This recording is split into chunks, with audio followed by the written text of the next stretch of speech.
श्री कवरदा हरी विठ्ठल श्री ज्ञानदेव तुकाराम माऊली ज्ञानेश्वर महाराज की जय.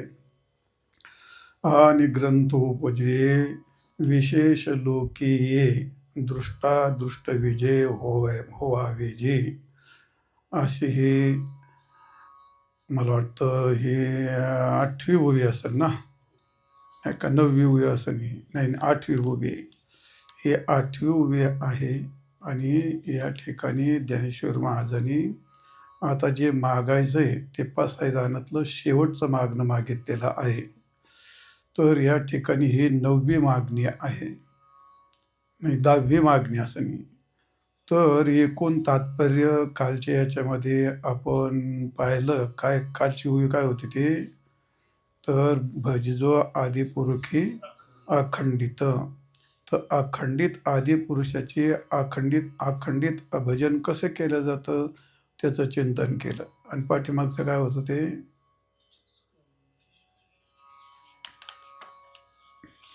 मला आठवत नाही, तुम्हाला नाही आठवत का ते.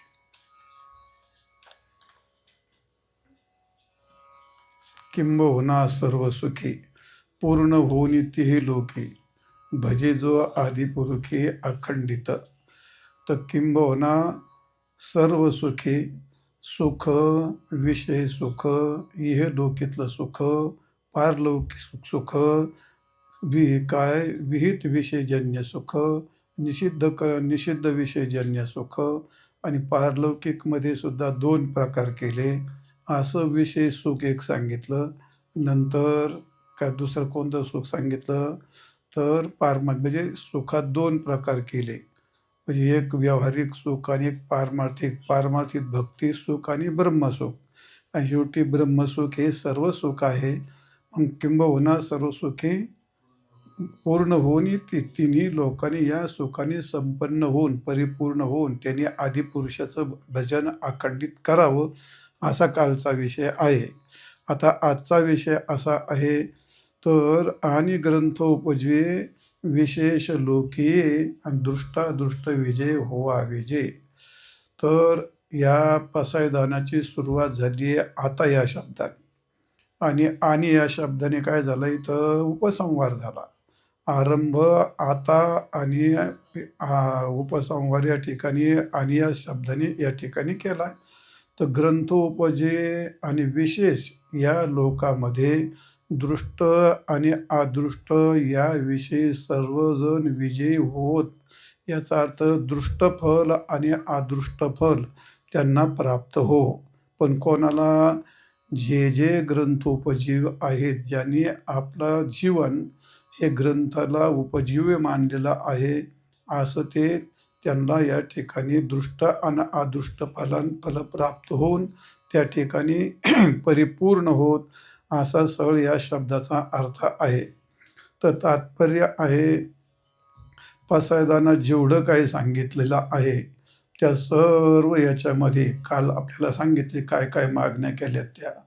तर हे सगळं काय हे याच्यामध्ये हे सगळं सापडतं ग्रंथात. जेवढं म्हणून आहे, कोणत्या ग्रंथात, ज्ञानेश्वरी ग्रंथामध्ये. जे ज्ञानेश्वरी ग्रंथात सगळं सांगितलेलं आहे ते सर्व जे ग्रंथ आहेत ते ग्रंथ त्याला म्हणतात ग्रंथोपजे, तो विषय.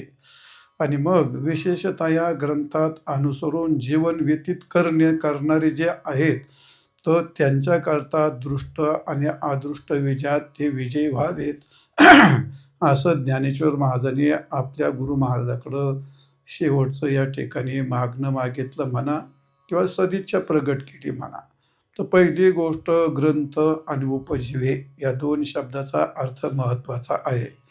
तर या ठिकाणी बऱ्याच वेळा तो वाद आहे. काय वाद आहे, ग्रंथ या शब्दाने इतर ग्रंथ घ्यावेत का ग्रंथ या शब्दाने फक्त ज्ञानेश्वरी घ्यावी, आणि ज्ञानेश्वरी ग्रंथ आहे का, ते ग्रंथाच्या लक्षणात बसतं का. तर ग्रंथ कशाला म्हणतात, तर ग्रथनात ग्रंथम, म्हणजे जे ग्रथन केलं जातं, रचना केली जाते, त्याला ग्रंथ असं म्हणतात. हा एक शाब्दिक अर्थ आहे.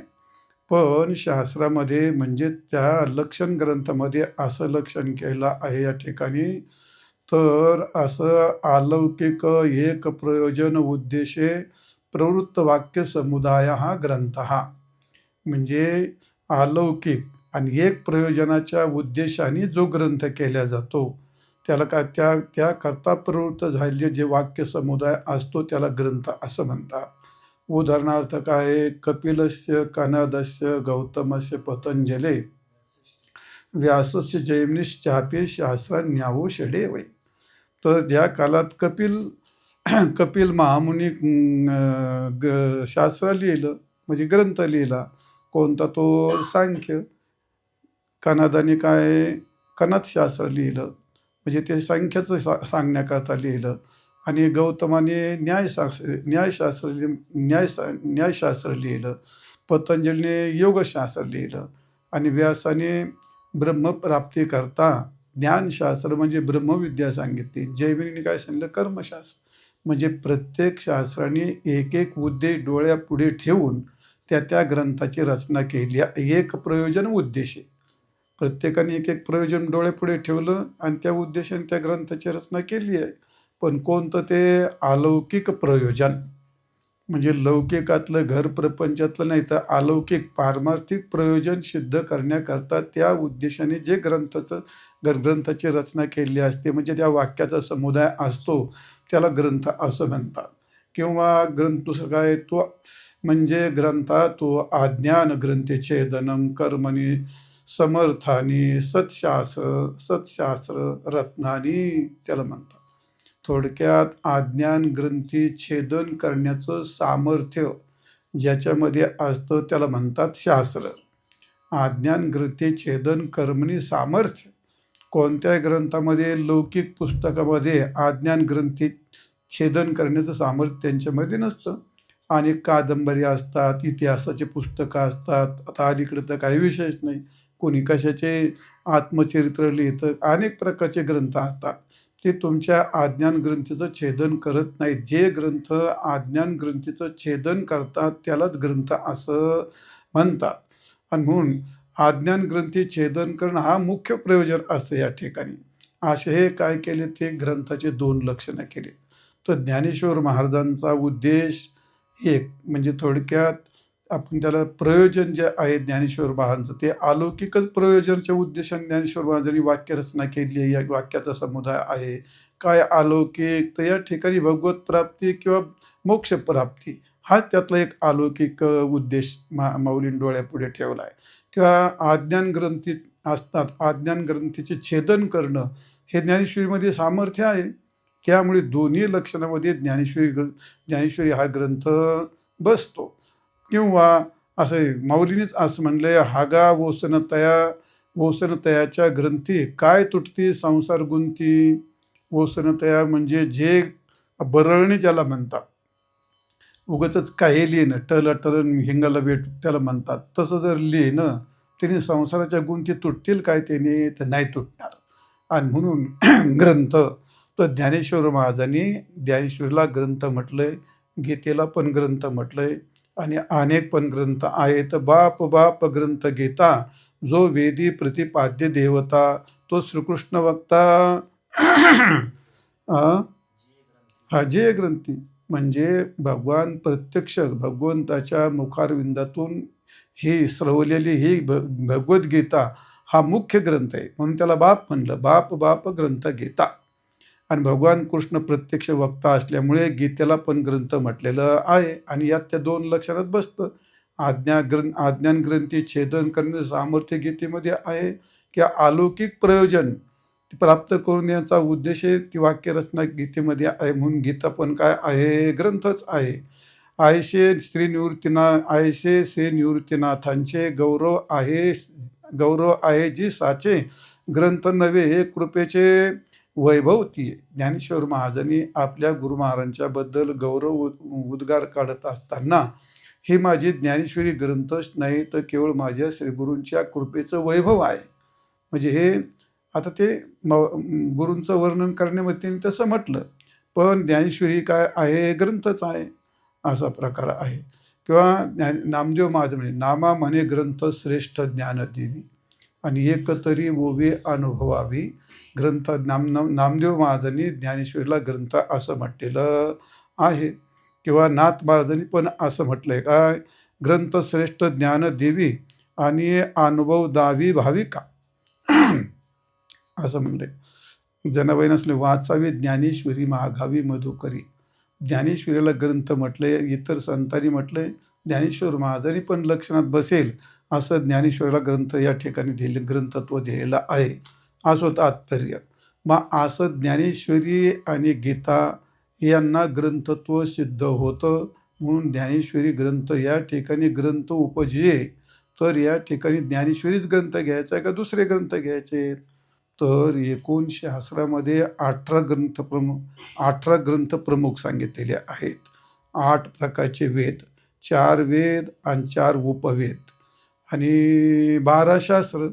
हे शास्त्र 6 शास्त्र आणि 6 वेदाचे अंग, की झाले ते 12 झाले ना. ते त्याला काय म्हणतात, वेदाचे जे अंग असतात ते वेदांग, ते व्याकरण जे आहे तिथे. तर असे एकूण 6 अंग आहेत, ते नाही तोंडात येत. हां, काव्यशास्त्र नाही. तर ते वेदाचे षडांग म्हणतात त्याला, वेदाचे षडांग. आणि हे 6 शास्त्र, 12 शास्त्र, 12 आणि ते 8 किती झाले, ते 14 झाले. हे 14 झाले. आणि दुसरे ज्या स्मृत्या असतात किंवा 18 पुराण आहेत, भागवत आहेत, हे सगळे ग्रंथच आहेत. हे सगळे ग्रंथ, एकूण ग्रंथाची संख्या जर तुम्ही कोशात पाहिली तर कोणी 18 ग्रंथ प्रमुख मानले. आता नुसत्या 20 नुसत्या स्मृत्याच आहेत. 18 हे पुराणच आहेत. 18 पुराण, भागवत एक महापुराण असं म्हटलंय. महाभारत हा ग्रंथच आहे. रामायण हा सुद्धा ग्रंथच आहे. मग या सगळ्या ग्रंथाला ज्ञानेश्वर महाराजांनी ग्रंथ उपजय असं म्हटलंय की फक्त ज्ञानेश्वरी करताच म्हटलंय, असं आहे.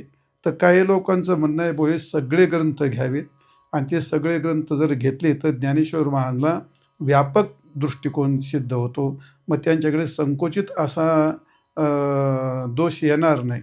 आणि दुसरी गोष्ट काय, सगळे ग्रंथ जर घेतले तर सगळे ग्रंथ ज्ञानेश्वर महाराजांनी, तसं काय ग्रंथ हा सामान्य शब्द आलेला आहे असं काहींचं मत आहे. तुमच्या लक्षात आलं. एकूण सगळे ग्रंथ घेतले तर मग ग्रंथोपजय असा अर्थ करायचा की ज्ञानेश्वरी एवढेच ग्रंथ घेतलं, तोच ग्रंथ घेतून ज्ञानेश्वर महाराजाला असं म्हणायचं आहे. तर मला असं वाटतं, ग्रंथ उपजय या ग्रंथ हा शब्द एक वचनीचा आहे, हा काही बहुवचनी नाही. आणि अनेक ग्रंथ घेऊन ज्ञानेश्वर महाराजांना ग्रंथ हा एक काय म्हणतो बहुवचनी शब्द नाही. आणि अनेक ग्रंथ जर घेतले नाही तर मग काही वेळेला संकोच होतो ज्ञानेश्वर महाराजात. आज संकुचित बुद्धी आहे का त्यांची, आणि म्हणून सगळे ग्रंथ घेतले पाहिजे. पण माझं वैयक्तिक मत तर ते नाही. ते आणि अनेकांचं ते मत आहे, तिथं ज्ञानेश्वरी ग्रंथ हाच घेतलेला आहे. कारण का, सगळे ग्रंथ जर घेतले या ठिकाणी, मग काय आहे, वेद हे, उपनिषद आहेत, सांख्ययोग आहे, रामायण आहे, महाभारत आहे, 18 पुराण आहेत, भाष्यादी ग्रंथ आहेत, हे सगळे आहेत. आणि गीता ग्रंथ पण आहे. गीता ग्रंथ पण नाही घेतलेला आणि इतर कोणतेच ग्रंथ घेतलेले नाहीत. गीता ग्रंथ का नाही घ्यायचा मी तुम्हाला तो नंतर सांगतो. तर ग्रंथोपजय या म्हणण्यामध्ये ज्ञानेश्वरी हा एकच ग्रंथ आहे. कारण ग्रंथ उपजय याचा अर्थ आधी सांगतो, मग ज्ञानेश्वरीच ग्रंथ का घ्यायचा. तर ग्रंथ उपजयाचा अर्थ उपजीव्य म्हणजे प्रमाणभूत मानणे. त्या ग्रंथाला प्रमाणभूत मानूनच ते जीवन जगणे, त्याला म्हणतात ग्रंथ उपजय. म्हणजे ग्रंथात ज्ञानेश्वरी ग्रंथावरती उपजीविका करणं, त्याच्यावर पैसा मिळवणं, त्याच्यावर प्रपंच चालणं, याला ग्रंथ उपजय असं म्हणत नाहीत. तर ज्ञानेश्वरी हे माझं जीवन आहे असं समजणे, किंवा ग्रंथ उपजयाने ज्याने जीवनाचा आधार केवळ ज्ञानेश्वरी ग्रंथच मानलेला आहे, त्याला म्हणतात ग्रंथोपजय. किंवा ग्रंथोपजय म्हणजे असं आहे, ज्याचं ज्ञानेश्वरीमध्ये जीवनच ज्याचं ज्ञानेश्वरीमध्ये झालेलं आहे त्याला म्हणतात ग्रंथोपजय. त्याने ज्ञानेश्वरी हे आपलं जीवनच मानलेलं आहे. काहींचं खरोखर जीवन आहे. तर मी त्या 1974ला आपेगावामध्ये होतो. आता मला त्यांचं नाव नाही आठवत. ते अगदी धिप्प आंधळा मनुष्य होता. तो त्याच्या ज्ञानेश्वरी पूर्ण पाठ होती, पूर्ण ज्ञानेश्वरी पाठ. कधी ज्ञानेश्वरी पुढे घ्यायचा नाही तो. ते आपेगावला होता, ते मृदुंग पण शिकवायचे ते नाव मला आठवणार ते. तर त्याला दुसरं काय वाचता येत नव्हतं. आता दिवस डोळे देत नव्हते तर वाचायचा काही विषय नव्हता. पण मग आता काय ते आजही असे काही माणसं आहेत त्यांना ज्ञानेश्वरी सोडून काही वाचताच नाहीत. आता तर आपली हक्क आहे ती, तिला गाथा सोडून काय नाही वाचता येत दुसऱ्या तिला. मग त्यांचं काय ते जीवनच बनवलं त्याने, ग्रंथ उपजीवे. म्हणजे ते ग्रंथच ज्याने जीवन मानलेला आहे, जीवनाचा आधार मानलेला आहे, असं आहे. म्हणजे ग्रंथ त्या माणसाचं जीवनच ग्रंथमय झालेलं असतं असं. किंवा त्या ग्रंथाप्रमाणे ज्ञानेश्वरी हा ग्रंथ आहे, त्या ग्रंथाप्रमाणेच आचरण करणे. मग आचरण करणे म्हणजे ते 3 गोष्टी येतात. काय गोष्टी येतात? पहिली गोष्ट आचार येतो, विचार येतो आणि उच्चार येतो. आचार येतो म्हणजे ज्ञानेश्वरी जसा जसा आचार सांगितला त्याप्रमाणे जीवन जगणे, याला म्हणतात ग्रंथोपजे. दुसरी गोष्ट, जसा ज्ञानेश्वरी ग्रंथामध्ये विचार सांगितलेला आहे त्या विचाराशी समरस होऊन तद्रूप होण्याचा प्रयत्न करणे, याला म्हणतात ग्रंथोपजे. आणि उच्चार करणे म्हणजे काय? बोलण्याच्या अण्णा हे आता तुका काय देवाविन काही आते बोलण्याचे नाही. तुकाराम महाराज म्हणतात, तुका म्हणे वाचा वाहिली अनंता, आणि बोलायचे आता काम नाही. महाराजांनी जसं आपली वाणी भगवंताकरता समर्पित केली होती, तसं काही माणसांनी उच्चार म्हणजे ज्ञानेश्वरीच वाचणे, ज्ञानेश्वरीतच बोलणे, ज्ञानेश्वरी हेच जीवन मानणे. थोडक्यात वाणीचा विषय ज्ञानेश्वरीच करणे, बुद्धीचा विषय ज्ञानेश्वरीच करणे आणि इंद्रियाचा विषयसुद्धा ज्ञानेश्वरीच करणे. आचरण करत असता ज्ञानेश्वरीप्रमाणे आचरण करणे आणि विचार करत असताना बुद्धीचा वापर त्याने ज्ञानेश्वरीप्रमाणेच करणे आणि उच्चार करत असताना वाणीचा वापर ज्ञानेश्वरी म्हणजे ज्ञानेश्वरमय वाणी होणं, ज्ञानेश्वरीच्या अर्थमय बुद्धी होणं आणि ज्ञानेश्वरीच्या आचाराप्रमाणे इंद्रियाचं वर्तन करणं, याला म्हणतात ग्रंथ उपजे. असा त्याचा ग्रंथोपजे असा त्याचा अर्थ होतो. आचारप्रमाणे जीवन. आणि ग्रंथाशिवाय ज्याचं जीवन राहू शकत नाही, श्वासासारखं त्यांनी जे आपलं ग्रंथ बनवलेलं असतं त्याला म्हणतात ग्रंथोपजे. अर्थमय जीवन जगणे आपणच, तसं ज्ञानेश्वर महाराज म्हणले, श्रुती स्मृतीचे अर्थ आपणच होऊन मूर्त आणि अनुष्ठाने जगा देत वडीलच आहे. हे काय झालं? ते ज्ञानेश्वरीचं ग्रंथमय जीवन झालं ना, याला म्हणतात ग्रंथोपजे. आता एवढं लक्षात आलं तुमच्या? मग आता एवढं जर आपण असं म्हटलं तर मग आता जेवढे ग्रंथ सांगितले तेवढे 4 वेद, उपनिषद, 18 पुराण, हे स्मृत्या, हे यांच्यासारखं जीवन जगता येईल? यासारखं जीवन जगता येईल का? त्याच्यात नाना प्रकारचे कर्म सांगितले, त्या नाना प्रकारच्या भानगडी सांगितल्यात, नाना प्रकारचे वाद सांगितले आहेत. त्याच्या उत्पत्ती आणि वंशन ते तर तुम्ही एक भागवत पण आपल्याच्याने होत नाही. कोणताही ग्रंथ आपण पूर्ण जर वाचू शकत नाही ते ग्रंथ, तर मग त्यांच्यासारखं जीवन जगणं ही कशी काही गोष्ट शक्य होईल? होणारच नाही ना. आणि त्यामुळे ते सगळे ग्रंथ घ्यायचे, मग त्याच्यासारखं जीवन जगणं ही जवळजवळ अशक्य कोटीतली गोष्ट वाटते. आणि म्हणून ग्रंथोपजीवे याचा अर्थ ज्ञानेश्वरी हाच ग्रंथोपजीवे असा त्याचा अर्थ आहे. इतर ग्रंथ प्रमाणभूत आहेत की नाहीत? आहेत.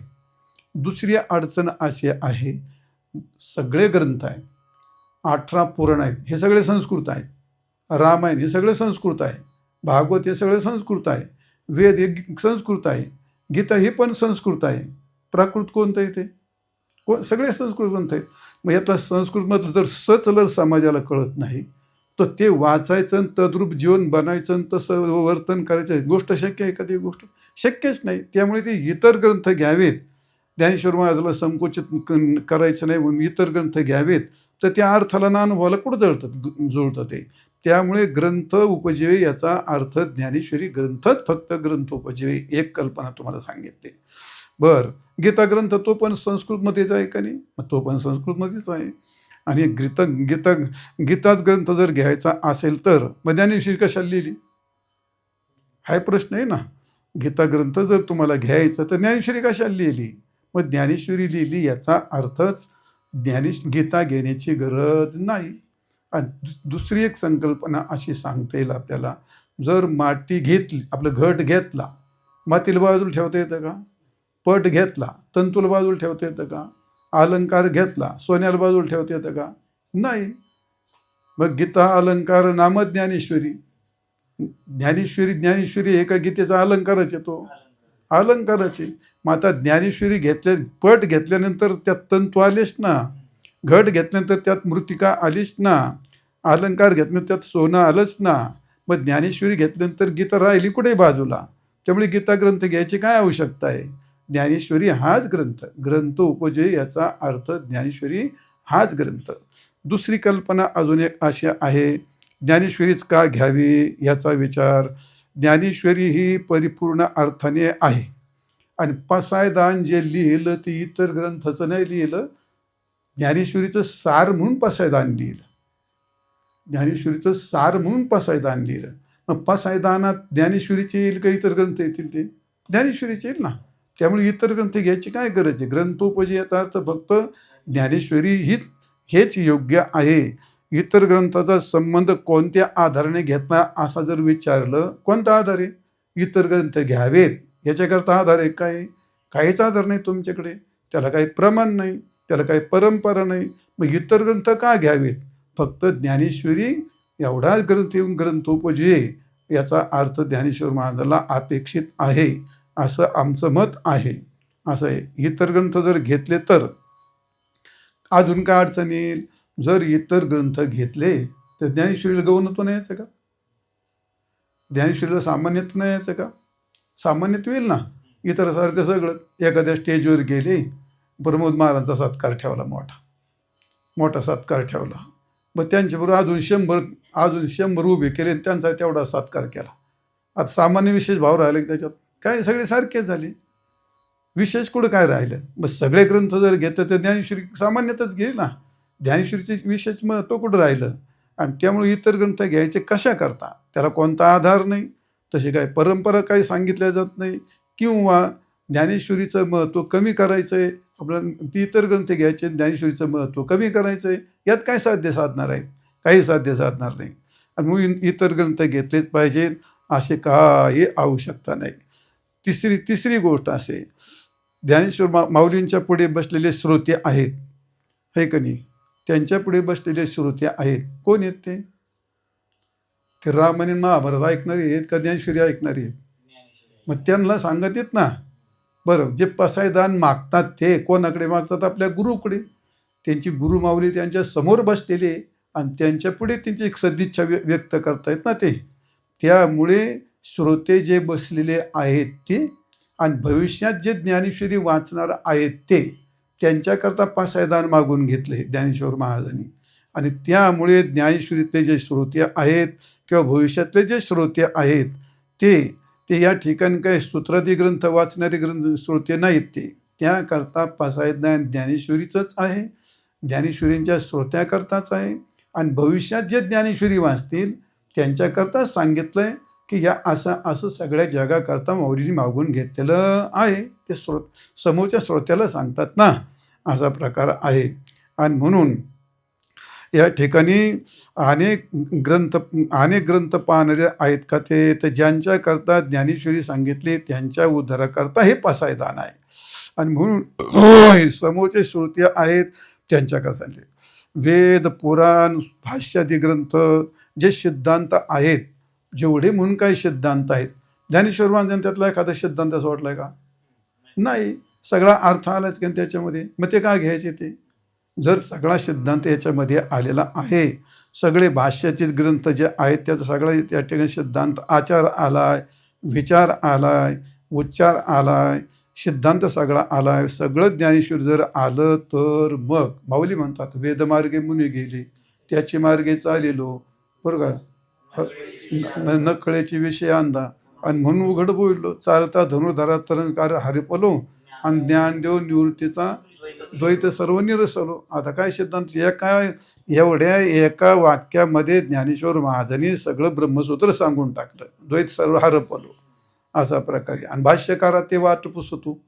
माऊली वेगळा सिद्धांत मांडलेलाच नाही. व्यासांचा मागोवा घेतून भाष्यकारात ते वाट पुसतो. याचाच अर्थ जेवढे अगदी वेदापासून तर कुठपर्यंत घ्या तुम्ही, ब्रह्मसूत्र, गीता भाष्य, पुराण, थोडक्यात व्यासांचं जेवढं वाङ्मय आहे तेवढ्या वाङ्मयाचा अर्थ मौलींनी ज्ञानेश्वरीत आणलेला आहे. त्यामुळे त्याचा सगळ्यांचा सारच जर ज्ञानेश्वरीत आला असेल तर मग ते तिकडं प्रत्यक्ष एखाद्या दगडाची उत्तम प्रकारची मूर्ती जर तुमच्या पुढे तयार करून ठेवली असेल तर पुन्हा ते कोणते दगड त्या मोठमोठे चिरे शोधायला काय जातात. ज्ञानेश्वरी म्हटलं का नाही या ठिकाणी, तिरे संस्कृताची गणी तोडणी शब्द सोपानी आहे का नाही, आणि रचले निधाने श्रीनिवृत्ती देवी.